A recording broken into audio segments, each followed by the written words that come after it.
Section 1. You will hear a woman phoning a hotel about holding a party there. First, you have some time to look at questions 1 to 7.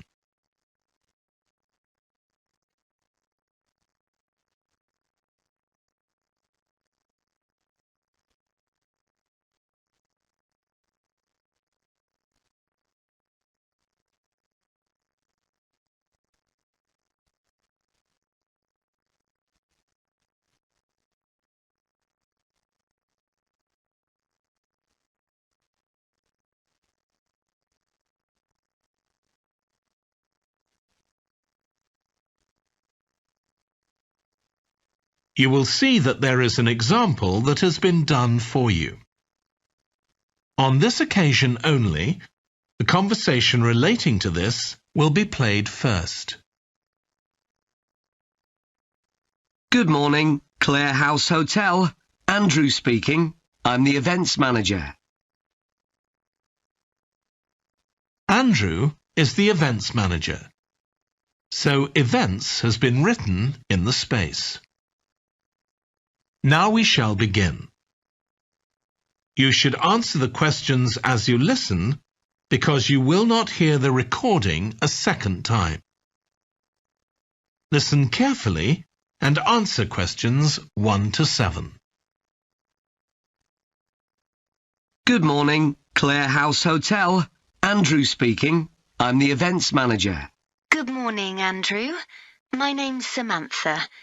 I'm arranging a party for my parents' 50th wedding anniversary, and I'm ringing to ask about hiring a room sometime next September. Also, my parents and several of the guests will need accommodation. OK, I'm sure we can help you with that. Will you be having a sit-down meal or a buffet? Probably a sit-down. And do you know how many people there'll be? Around 80, I think. Well, we have 2 rooms that can hold that number. One is the Adelphi room. That can seat 85, or hold over 100 if people are standing for a buffet. Right. If you have live music, there's room for 4 or 5 musicians in the gallery, overlooking the room. Our guests usually appreciate the fact that the music can be loud enough for dancing, but not too loud for conversation. Yes, I really don't like it when you can't talk. Exactly. Now, the Adelphi room is at the back of the hotel, and there are French windows leading out onto the terrace. This has a beautiful display of pots of roses at that time of the year. Which direction does it face? Southwest. So that side of the hotel gets the sun in the afternoon and early evening. Very nice. From the terrace, you can see the area of trees within the grounds of the hotel, or you can stroll through there to the river. That's on the far side, so it isn't visible from the hotel. OK. Then another option is the Carlton room. This is a bit bigger. It can hold up to 110 people. And it has the advantage of a stage, which is useful if you have any entertainment, or indeed a small band can fit onto it. And can you go outside from the room? No, the Carlton room is on the first floor, but on one side the windows look out onto the lake. Lovely. I think either of those rooms would be suitable. Can I tell you about some of the options we offer in addition? Please do. As well as a meal, you can have an MC, a master of ceremonies, who'll be with you throughout the party. What exactly is the MC's function? I suppose they make a speech during the meal, if we need one, do they? That's right. All our MCs are trained as public speakers, so they can easily get people's attention. Many guests are glad to have someone who can make themselves heard above the chatter. And they're also your support. If anything goes wrong, the MC will deal with it, so you can relax. Great. I'll need to ask you about food, but something else that's important is accommodation. You obviously have rooms in the hotel, but do you also have any other accommodation? Like cabins, for example? Yes, there are 5 in the grounds, all self-contained. They each sleep 2 to 4 people and have their own living room, bathroom and small kitchen. That sounds perfect for what we'll need. Before you hear the rest of the conversation, you have some time to look at questions 8 to 10.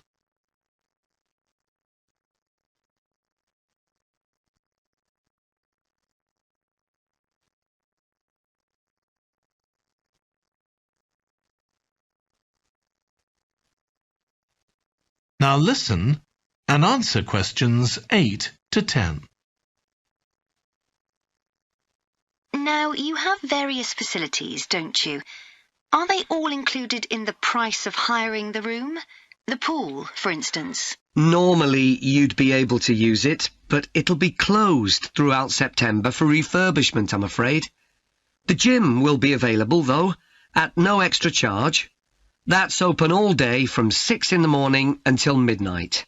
Right. And the tennis courts, but there is a small additional payment for those. We have 4 courts, and it's worth booking in advance, if you possibly can, as there can be quite a long waiting list for them. Right. Now, could we discuss the food? This would be dinner around 7 o'clock.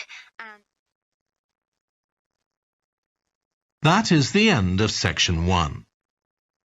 You now have half a minute to check your answers.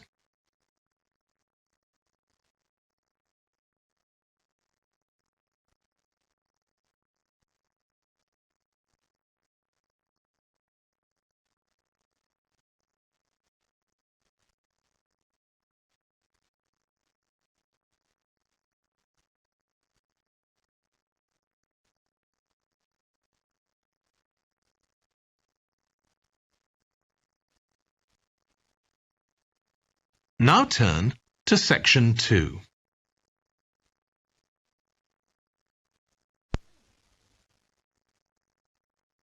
Section 2.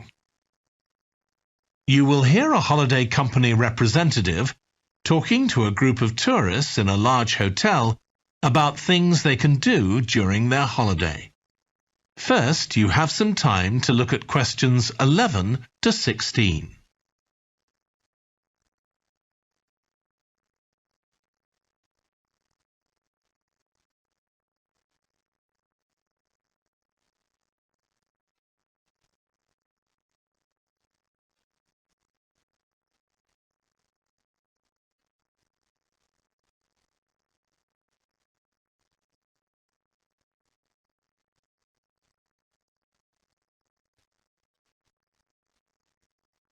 Now listen carefully and answer questions 11 to 16.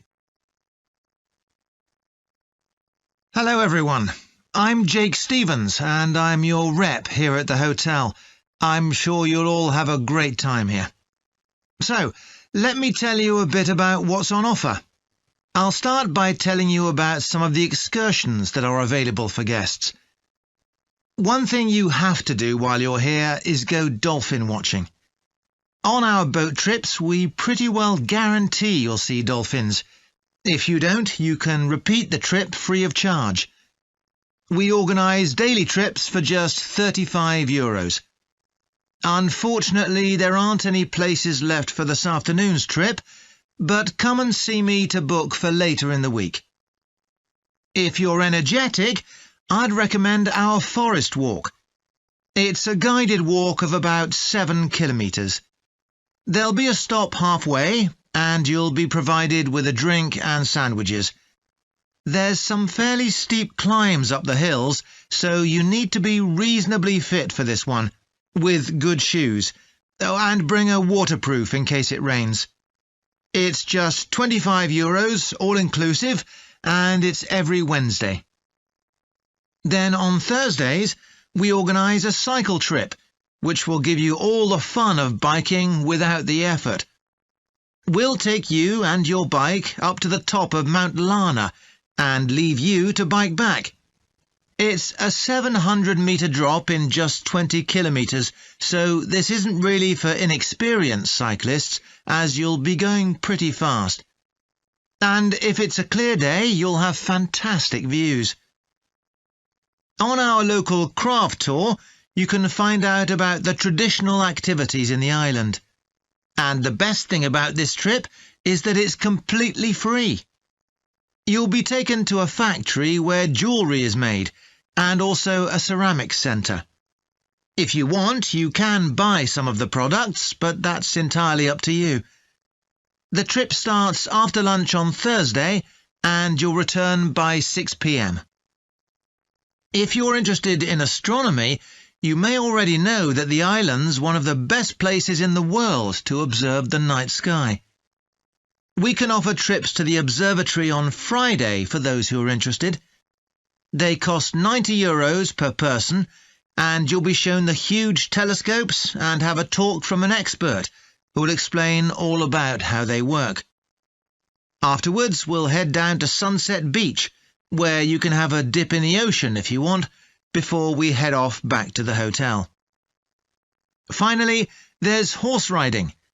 This is organised by the Equestrian Centre over near Playa Cortino, and it's a great experience if you're a keen horseback rider, or even if you've never been on a horse before. They take you down to the beach, and you can canter along the sand and through the waves. It costs €35, and it's available every day. Before you hear the rest of the talk, you have some time to look at questions 17 to 20.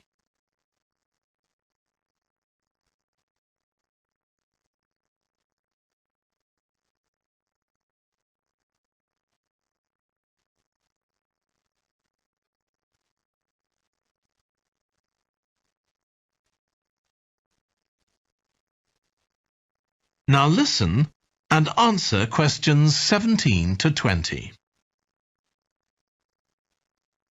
So, there's plenty to do in the daytime, but what about nightlife? Well, the number one attraction's called Musical Favourites. Guests enjoy a 3-course meal and unlimited free drinks, and watch a fantastic show, starting with musicals set in Paris, and then crossing the Atlantic to Las Vegas, and finally Copacabana. At the end, the cast members come down from the stage, still in their stunning costumes, and you'll have a chance to chat with them. It's hugely popular, so let me know now if you're interested, because it's no good leaving it until the last minute. It's on Friday night. Tickets are just €50 each, but for an extra €10, you can have a table right by the stage. If you'd like to go back in time, there's the Castle Feast on Saturday evening. It's held in a 12th century castle, and you eat in the great courtyard, with ladies in long gowns serving your food. You're given a whole chicken each, which you eat in the medieval way, using your hands instead of cutlery.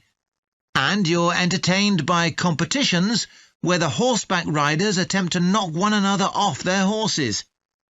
Then you can watch the dancers in the ballroom and join in as well if you want. OK, so now if anyone has... That is the end of section 2. You now have half a minute to check your answers.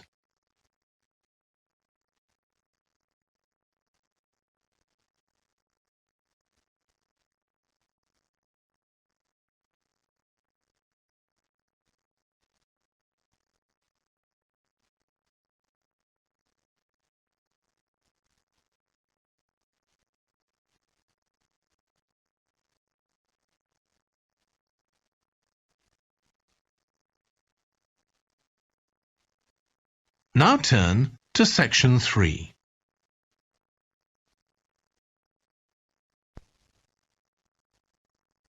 Section 3.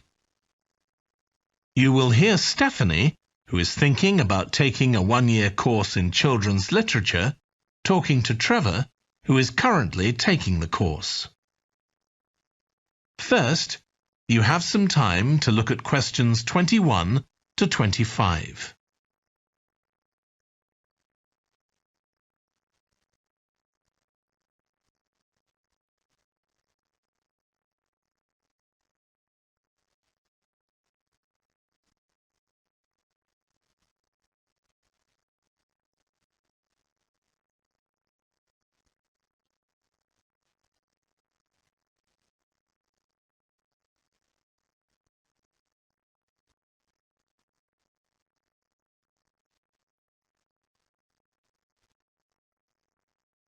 Now listen carefully and answer questions 21 to 25.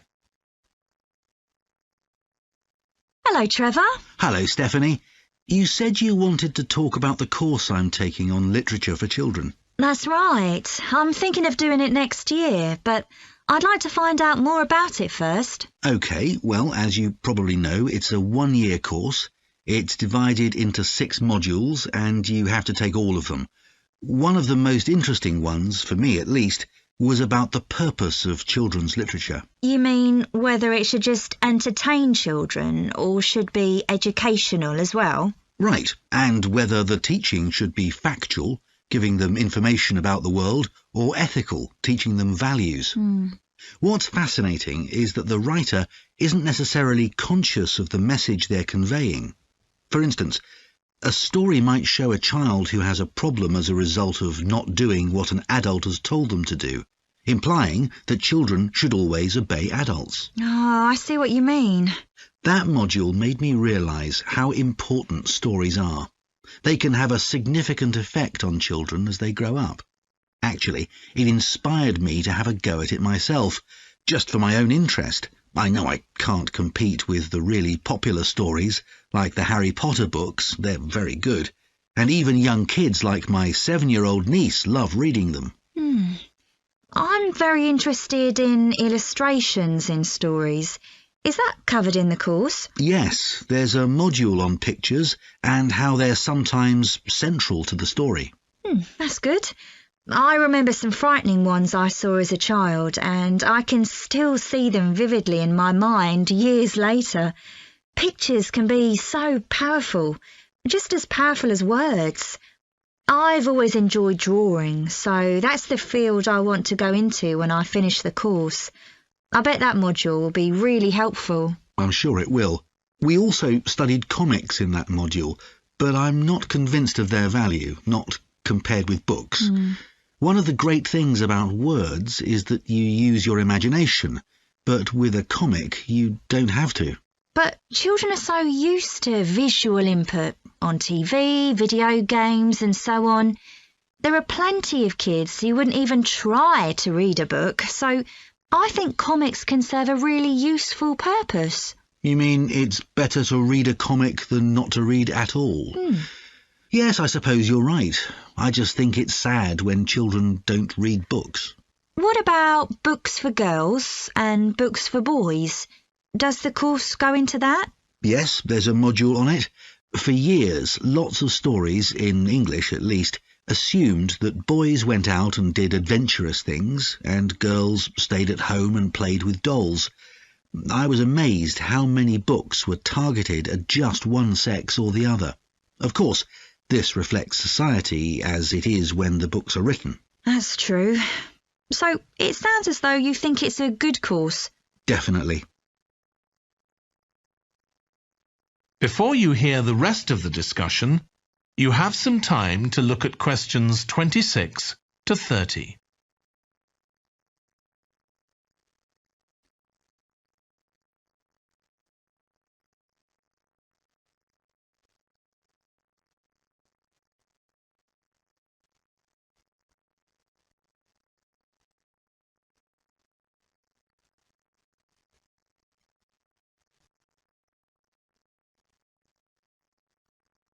Now listen and answer questions 26 to 30.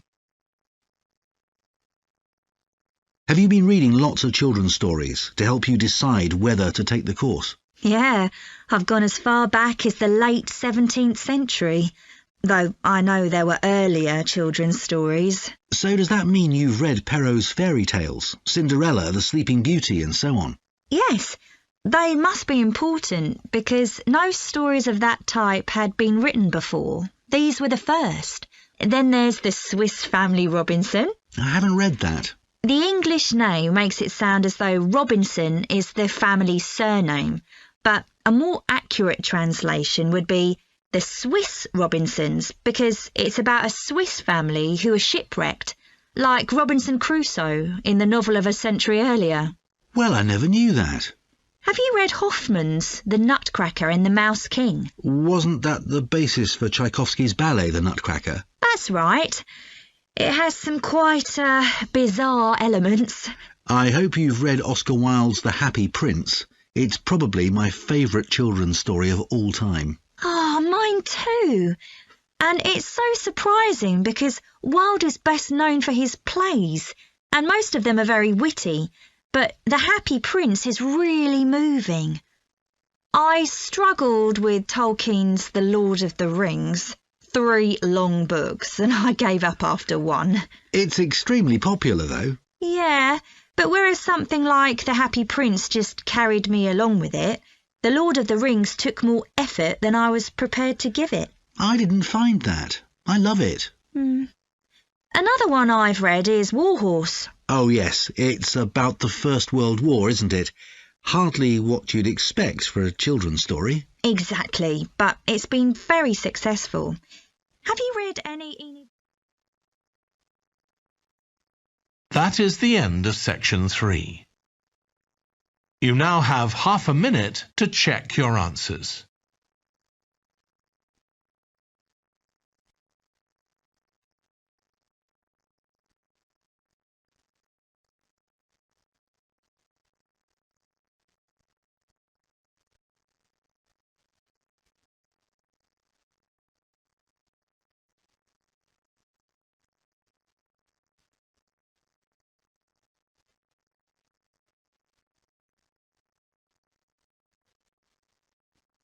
Now turn to section 4.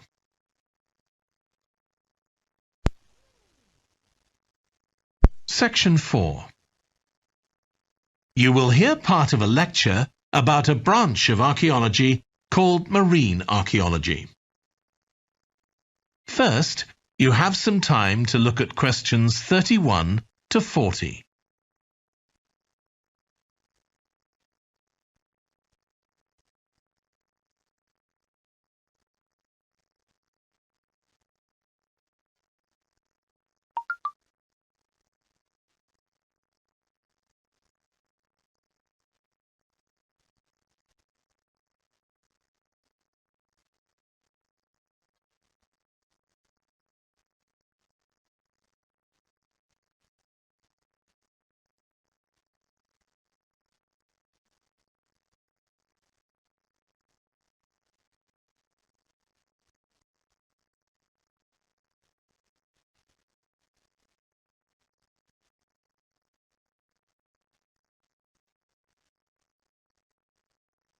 Now listen carefully and answer questions 31 to 40. In today's class, I'm going to talk about marine archaeology, the branch of archaeology focusing on human interaction with the sea, lakes and rivers. It's the study of ships, cargoes, shipping facilities and other physical remains. I'll give you an example, then go on to show how this type of research is being transformed by the use of the latest technology. Atlit Yam was a village on the coast of the eastern Mediterranean, which seems to have been thriving until around 7000 BC. The residents kept cattle, caught fish, and stored grain. They had wells for fresh water. Many of their houses were built around a courtyard and were constructed of stone. The village contained an impressive monument, 7 half-ton stones standing in a semicircle around a spring that might have been used for ceremonial purposes. Atlit Yam may have been destroyed swiftly by a tsunami, or climate change may have caused glaciers to melt and sea levels to rise, flooding the village gradually. Whatever the cause, it now lies 10 metres below the surface of the Mediterranean, buried under sand at the bottom of the sea. It's been described as the largest and best preserved prehistoric settlement ever found on the seabed. For marine archaeologists, Atlit Yam is a treasure trove. Research on the buildings, tools, and the human remains has revealed how the bustling village once functioned, and even what diseases some of its residents suffered from. But of course, this is only one small village, one window into a lost world. For a fuller picture, researchers need more sunken settlements, but the hard part is finding them. Underwater research used to require divers to find shipwrecks or artifacts, but in the second half of the 20th century, various types of underwater vehicles were developed, some controlled from a ship on the surface, and some of them autonomous, which means they don't need to be operated by a person. Autonomous underwater vehicles, or AUVs, are used in the oil industry, for instance, to create maps of the seabed before rigs and pipelines are installed. To navigate, they use sensors, such as compasses and sonar. Until relatively recently, they were very expensive and so heavy that they had to be launched from a large vessel with a winch.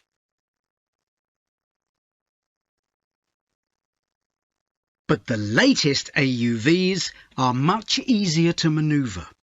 They can be launched from the shore or a small ship, and they're much cheaper, which makes them more accessible to research teams.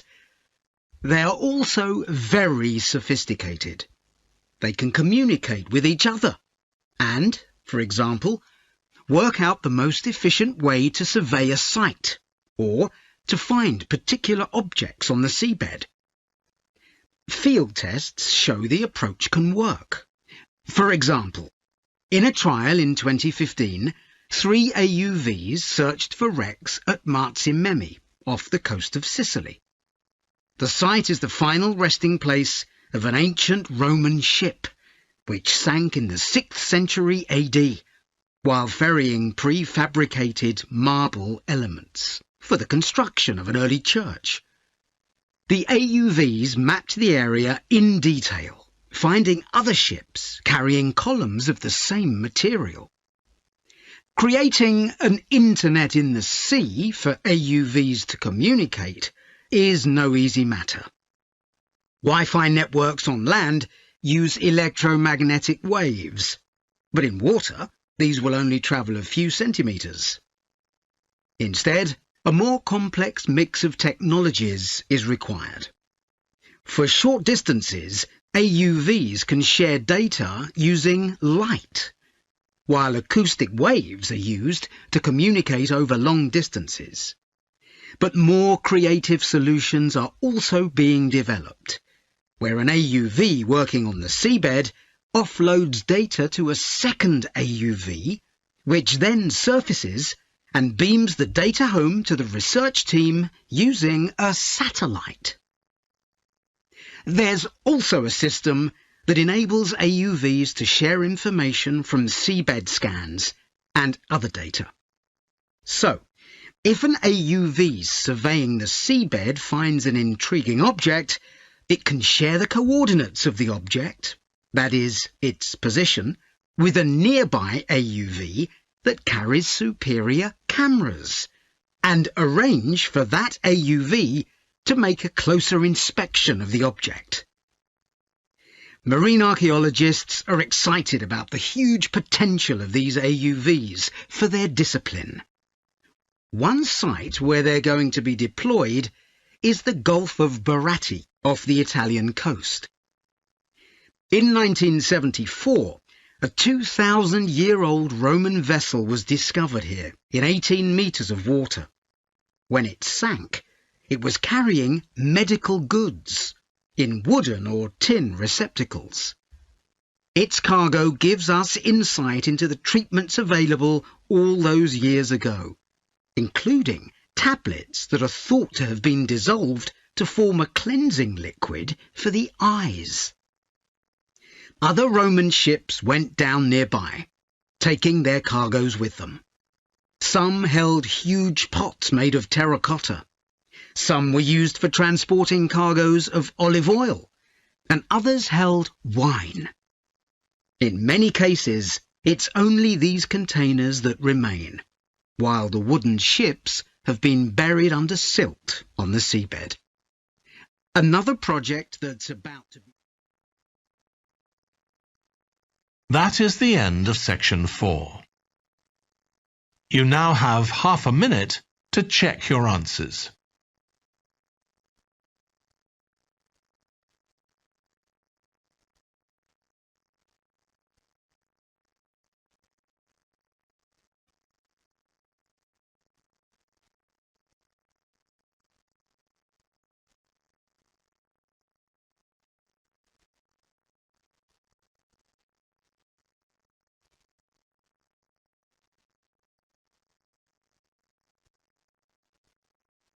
That is the end of the listening test.